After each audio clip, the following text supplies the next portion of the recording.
Emeritus অধ্যাপক আছেন, অবিলম্বে তাদের ইমেরিটাস অধ্যাপকের পদ বাতিল করা হোক।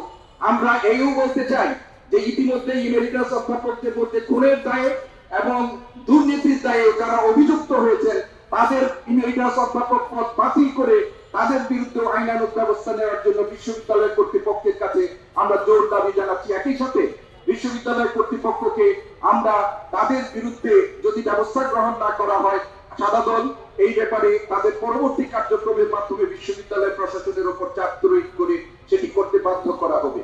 আমি আর আমার বক্তব্য দীর্ঘায়িত না করে এটি বলছি যে আপনারা জানেন বাংলাদেশ একটি নির্বাচনের পথে হাঁটছে। এই সময় বাংলাদেশকে অস্থিতিশীল করার জন্য নানা রকমের চক্রান্ত করা হচ্ছে।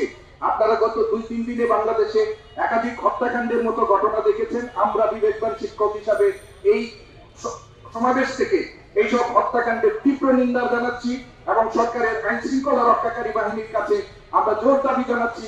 আমরা কোনো দল দেখতে চাই না। এই ধরনের সন্ত্রাসী কার্যক্রমের সাথে যারা পৈশাচিক কার্যক্রমের সাথে যারা যুক্ত থাকবেন তাদের বিরুদ্ধে কার্যকর ব্যবস্থা গ্রহণ করা হবে। তাদেরকে দ্রুত শাস্তির আওতায় এনে দেশে একটি শান্তিপূর্ণ পরিস্থিতি তৈরি করা হবে সেই আশাবাদ ব্যক্ত করে আবারও ফ্যাসিস্ট শেখ হাসিনাকে এই মরণাস্ত্র ব্যবহার করে বিক্ষোভকারীদেরকে হত্যা করা এবং একই সাথে এই তাকে উৎসাহ মদত দানের জন্য শিক্ষকদের বিচার দাবি জানিয়ে আমার বক্তব্য শেষ করছি। সবাই ভালো থাকুন, সুস্থ থাকুন। আল্লাহ হাফেজ।